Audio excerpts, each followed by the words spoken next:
মানুষের সঙ্গে প্রেম করলে প্রেম কমে যায়, ভগবানের সঙ্গে প্রেম করলে প্রেম বেড়ে যায়। ভগবানকে ভালোবাসবেন, মানুষকে বাঁচতে আমি না বলিনি, বাসুন, তবে ভগবানকেও ভালোবাসুন। কদিন আগে নাকি শুনছিলাম প্রচার হচ্ছিল, যারা মূর্খ হয়, যারা পড়াশুনো করেনি, যারা স্কুলের দরজা দেখেনি, তারাই নাকি ধর্মের কথা বলে মানুষকে বোকা বানাবার চেষ্টা করে। তাহলে দিল্লির লালকেল্লার সামনে যে বিস্ফোরণটা ঘটানো হলো, কাশ্মীরের যে ডাক্তার বাবুর বাড়ি থেকে অস্ত্র পাওয়া গেল, সে তো MBBS পাস করে ডাক্তার হয়েছে, সে কি করে অস্ত্র রাখলো? মনে রাখবেন, ধর্ম মানুষকে বেপথে নিয়ে যায় না, সুপথে নিয়ে আসে। হ্যাঁ, ঔরঙ্গজেবের 4 ভাই, দারা, সুজা, মুরাদ, ঔরঙ্গজেব। ঔরঙ্গজেবের বাবাকে শাহজাহান, ঔরঙ্গজেব নিজে দিল্লির সিংহাসনে বসবে বলে 3 ভাইকে হত্যা করে, 3 ভাইয়ের রক্ত দিয়ে ভাত মেখে বুড়ো বাবা শাহজাহানের কাছে নিয়ে গিয়ে বলছে খাও। এটাও ধর্ম। সনাতন ধর্মেও তো 4 ভাই, রাম, লক্ষ্মণ, ভরত, শত্রুঘ্ন। বড় ভাই বনে যাচ্ছে, মেজো ভাই 14 বছর বড় ভাইয়ের চরণ পাদুকাটা মাথায় নিয়ে রাজ্য পরিচালনা করছে। এটাই সনাতন ধর্ম। হরি বল, হরি বল। যে ধর্ম মানুষকে বাঁচতে শেখায় নতুন করে, যে ধর্ম মানুষকে শেখায়, বিপুলায় পৃথিবীর কতটুকু আমি জানি, দিকে দিকে কত নগর, কত না প্রান্তর, কত না মরুভূমি, দিবে আর নিবে, মেলাবে মিলিবে, যাবে না ফিরে এই ভারতের মহামানবের সাগর তীরে। পরিষ্কার মনে রাখুন, মানুষ জন্ম হয়েছে পৃথিবীতে, সনাতনী হয়েই তার জন্ম হয়েছে। এখানে আসার পরে হিন্দু, মুসলমান, খ্রিস্টান সব ভাগ হয়ে গেছে, জন্ম কিন্তু হিন্দু হয়েই হয়েছে সবাই। আমরা প্রত্যেকে সনাতনী হয়েই জন্ম নিয়েছি, আমাদের আলাদা কোনো জাতি হয়ে জন্মাইনি। তাই এখনো বলছি, সব মুসলমান কোরআন পড়তে পারে না, কিন্তু কোন মুসলমান কোরআনের নিন্দা শোনে না।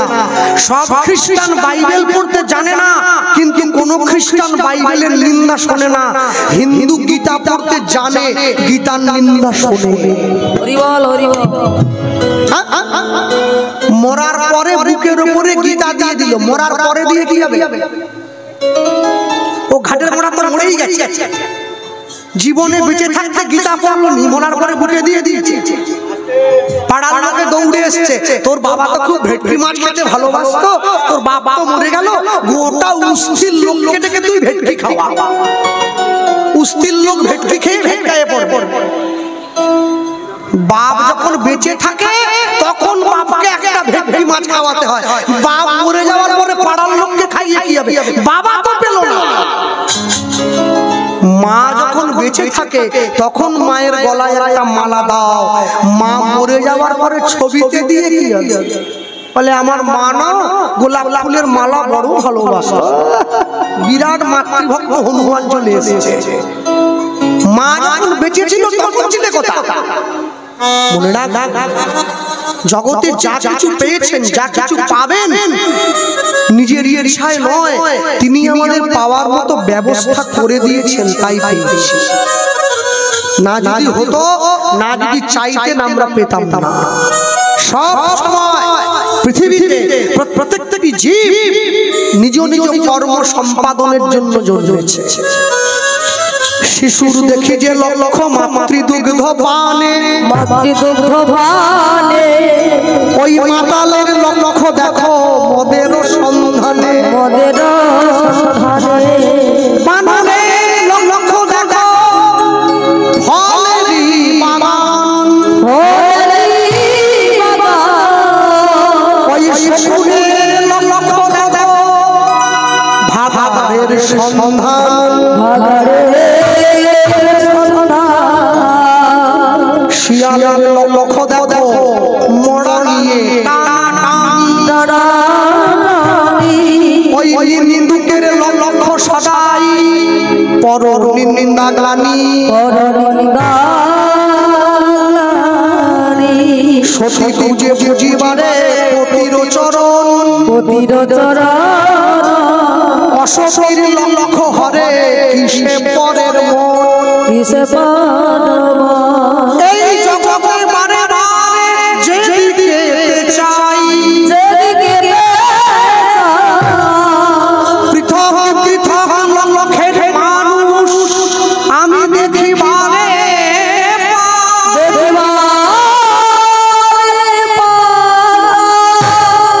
কারো লক্ষ্য উচ্চ কারো নিচ অতি ঘৃণ্য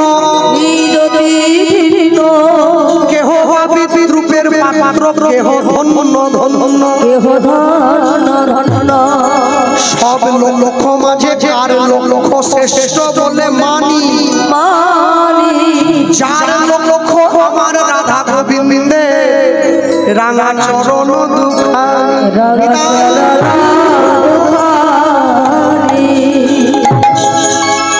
লক্ষ্যটা ঠিক করে রাখতে হয়। লক্ষ্য যদি ঠিক থাকে জীবন আনন্দে আনন্দে কাটবে। ভক্তমণ্ডলী মায়েরা, মাধব দাসের বাবা ঘরে এলো না। রাত অন্ধকারে পাড়ার লোকেরা গিয়ে মাধব দাসের বাবার মৃতদেহটা ঘরের মধ্যে বয়ে এনেছে। যখনই ঘরের মধ্যে বয়ে এনেছে, মা গিয়ে ভগবানের চরণে ভগবানের চরণটা জড়িয়ে ধরল। প্রভু, আমি কোনোদিন তোমায় কষ্ট দেইনি, আমি কোনোদিন তোমায় দুঃখ দেইনি, আমি কোনোদিন তোমায় যন্ত্রণা দেইনি, তুমি কেন আমার একমাত্র অবলম্বন আমার কাছ থেকে কেড়ে নিলে? সিংহাসনে ভগবান দাঁড়িয়ে আছে, ভগবানের চরণ থেকে জল গড়িয়ে পড়ছে, ভগবানের চোখে জল। মা, তোমার থেকে যদি তোমার নিজের মানুষটাকে আলাদা করে না দেই, তোমাকে নিজের করে নেব কি করে? কষ্ট না করলে কি কৃষ্ণ পাওয়া যায়? পাওয়া যায় না। ছেলের মুখে দুমুঠো অন্ন তুলে দেবে বলে মা জমিদারের ঘরে কাজ নিয়েছে। সকাল থেকে সন্ধ্যে পর্যন্ত জমিদারের মন্দিরের কাজ করে দেয়। সন্ধ্যেবেলায় মন্দিরের বারান্দায় মা এসে দাঁড়ায়। জমিদার মায়ের আঁচলে দুটো আটার রুটি ছুঁড়ে দেয়। মা এসে একটা রুটি ছেলেকে দেয়, একটা নিজে খায়। ভগবানের সহ্য হয়নি। আজকে যখন মা আঁচলটা পেতে দাঁড়িয়েছে, জমিদার রুটিটা ছুঁড়ে দেওয়া মাত্র রুটিটা মায়ের আঁচলে না পড়ে রাস্তায় গিয়ে পড়ল। একটা কুকুর দাঁড়িয়েছিল, দুটো রুটি মুখে করে তুলে নিয়ে পালিয়ে গেল। শূন্য হাতে মা ঘরে ফিরে গেল। ছেলেটা ছুটে এসেছে, মা আমার খাওয়ার, মা দেখি এই তো আঁচলে বাঁধা। মাধু, আজকে খাওয়া পাইনি বাবা, কিন্তু মা আমার যে ভীষণ খিদে পেয়েছে। দেখি দেখি আঁচলটা খালি কেন? ও, আমি বুঝেছি, আজকে জমিদারের ঘরে তোমার অনেক খাটুনি হয়েছে। বলো, ঠিক আছে, ঠিক আছে, আজকের দিনটা আমি জল খেয়ে ঘুমিয়ে পড়ি, কালকে থেকে তুমি আমাকে খেতে দিও। মাধু, কুপুত্র যদি বা হয়, কুমাতা কখনো নয়। মা মনে মনে ভাবলো, আমার ছেলেটাকে আমি মা হয়ে দুমুঠো অন্ন তুলে দিতে পারলাম না, আমি এই জীবন আর রাখবো না। আজকে আমার ছেলেটা ঘুমিয়ে পড়লে আমি গঙ্গার জলে ঝাঁপ দিয়ে প্রাণ বিসর্জন দেব। ছেলে মনে মনে ভাবছে, মা আমায় ছেড়ে চলে যাবে, এত সোজা? জীবনে অনেক খাবার পাবো, মা গেলে কি মা পাবো? মা নাই যা ভুবন অন্ধকার। আমার মা বসে আছে এই যে কীর্তন করে, কালকে তো জীবন মন্ডল হাটে কীর্তন করে বাড়ি চলে গিয়েছি। তো বাড়ি যেতে যেতে তো প্রায় ভোর গিয়ে শুনলাম, সকালবেলায় উঠে আমাকে বিরক্ত করে না, আস্তে আস্তে করে কাজগুলো করে, কারণ জোরে শব্দ হলে আমার ঘুম ভেঙে যাবে। এবারে খাওয়া দাওয়া রেডি করে আমাকে ডাক দেয়, ওটা দলের ছেলেরা চলে আসবে, গানে বেরোতে হবে। হ্যাঁ, তা আমি উঠে যাই কিন্তু ইচ্ছে করে পড়ে থাকি। এবার দেখি থালাটা নিয়ে ভাত আর ডালটা নিয়ে মা করছে, মেখে দিলাম, আমি তো পড়ে আছি। কেন? পুরো বিয়ে বাড়িটা অপেক্ষা করে গেলাম, চাটনি ছাড়া কি যাই নাকি? শুয়ে এবার দেখি আমাকে বলছে মুখের মধ্যে দিয়ে দিয়েছি। এই পর্যন্ত অপেক্ষায় ছিলাম। জীবনে অনেক দামি খাওয়া আমি কিনে খেয়েছি, কিন্তু মায়ের হাতে স্বাদ কোনোদিন কোনো খাবারে পাই নাই। যার জন্য অপেক্ষা করে বসে থাকি, কখন যদি একটু দেয়, বকা দেয়, আমি পারবো না, আমি তবু বসে থাকি, মেখে দিতেই হবে। মনে রাখ, যতই যাও না মন্দির মসজিদ, যতই যাও না তীর্থস্থান, বাবা আমাকে ভালো না বাসিলে পাবে না কোনোদিন ভগবান। আগে মাকে ভালোবাসতে হবে, বাবাকে ভালোবাসতে হবে, এমনি ঈশ্বরের কৃপা লাভ হবে। এমনি ভালোবাসা। ভক্তমণ্ডলী মায়ের মা ঘরের মধ্যে ছেলেটাকে উঠে চলে যাচ্ছে, এক পা, দু পা, তিন পা। হ্যাঁ, যখনই উঠে যায় ছেলে কি করলো? মায়ের আঁচলটা টান দিয়ে ধরেছে। আর যখনই মায়ের আঁচলটা টেনে ধরলো, মা উঠে যাচ্ছে, অমনি আঁচলে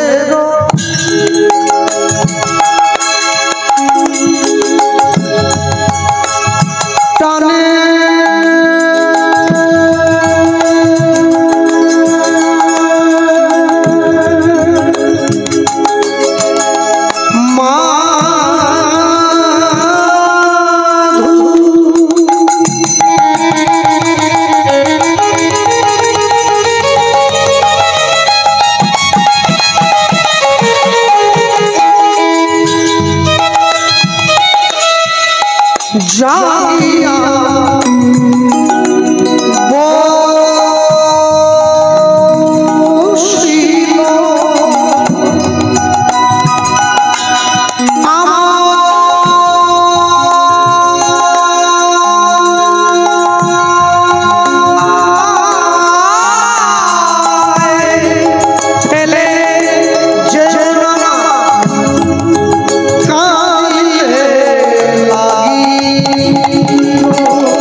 আজ থেকে কোনোদিন তোমার কাছে খাওয়ার চাইবে না। নিজের খাওয়ারের জোগাড় নিজে করব, তোমারও খাওয়ারের জোগাড় করবো। কদিন কাটলো? একদিন, দুদিন, 3 দিন, 4 দিন, 5 দিন, 6 দিন।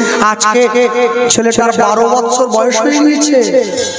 পাড়ায় বন্ধুদের সঙ্গে খেলা করছে, বন্ধুরা ডাক দিয়ে বলছে, মাধু তোর জীবনে তোর মা ছাড়া তোর আপনজন বলতে কে আছে? আমার আপনজন। মাকে গিয়ে জিজ্ঞাসা করি, মাকে জিজ্ঞাসা করছে, মা তুমি ছাড়া আমার আপনজন কে আছে? মা ডাক দিয়ে বলছে, ঈশ্বর পরম কৃষ্ণ, পরম কৃষ্ণ সচ্চিদানন্দ বিগ্রহ, বিগ্রহ অনাদির আদি গোবিন্দ সর্বকারণে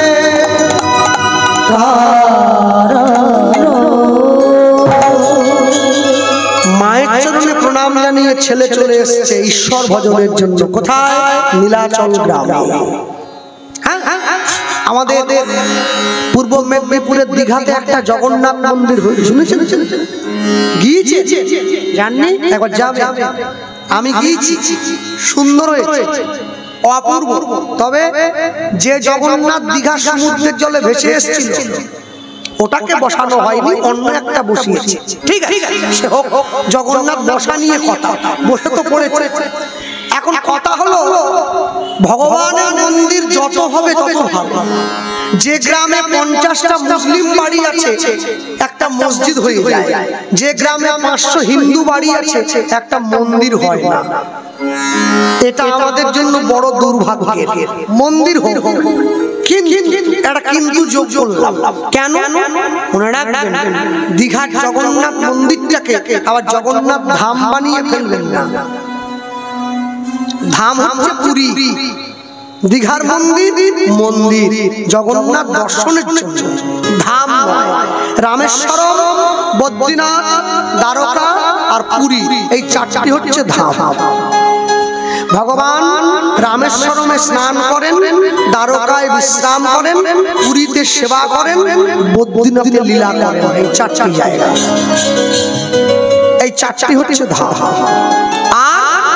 ভক্তদের মুখে প্রচার হয়েছে 2টো ধাম, একটা বৃন্দাবন ধাম, তাও বৃন্দাবন ধাম বলে না, বলে শ্রীধাম বৃন্দাবন, আরেকটা নবদ্বীপ ধাম। এটা ভক্তদের মুখে প্রচার। ধাম কিন্তু 4টা। কেন পুরীকে ধাম বললাম? মনে রাখবেন, পুরীতে জগন্নাথের যে মহাপ্রসাদ হয়, যারা পুরী গিয়েছেন সকলে জানেন, জগন্নাথের যে মহাপ্রসাদ পুরীতে আপনারা পাচ্ছেন, পুরীতে জগন্নাথের প্রসাদকেই একমাত্র মহাপ্রসাদ বলা হয়, আর কোনো জায়গার প্রসাদকে বলা হয় না।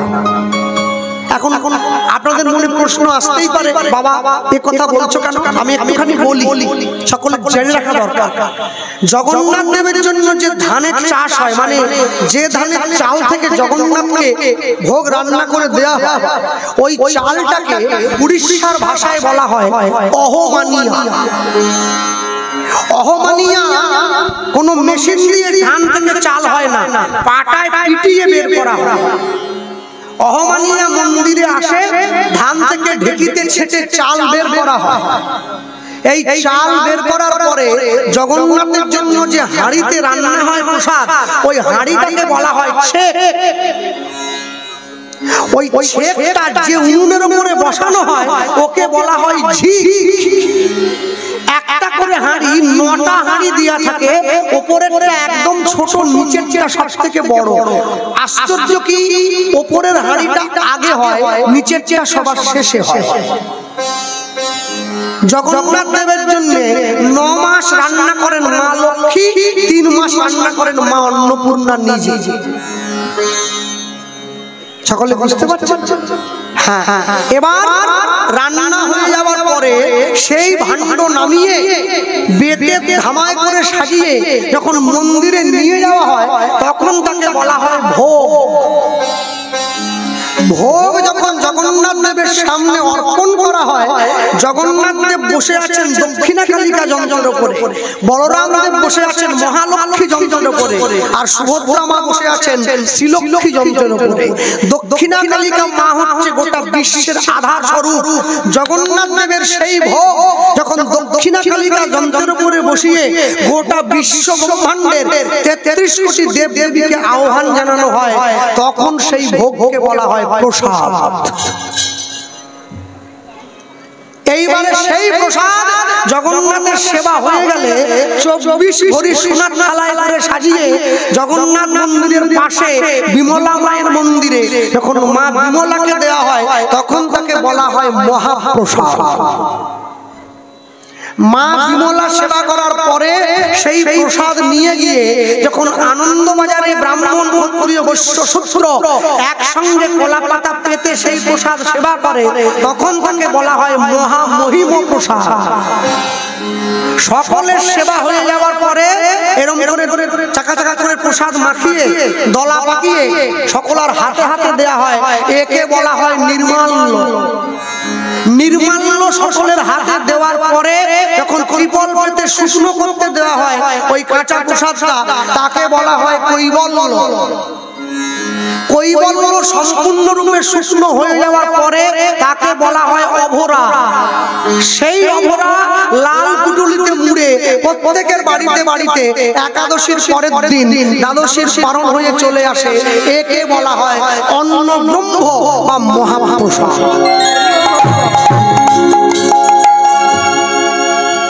রেশনের দোকানে লাইন দিয়ে 4টে খাজা আর 2টো গজা একটা বেলপাতা লাফ করে দিয়ে নিতে নিতে একে প্রসাদ বলে না, একে মিষ্টি বলা হয়।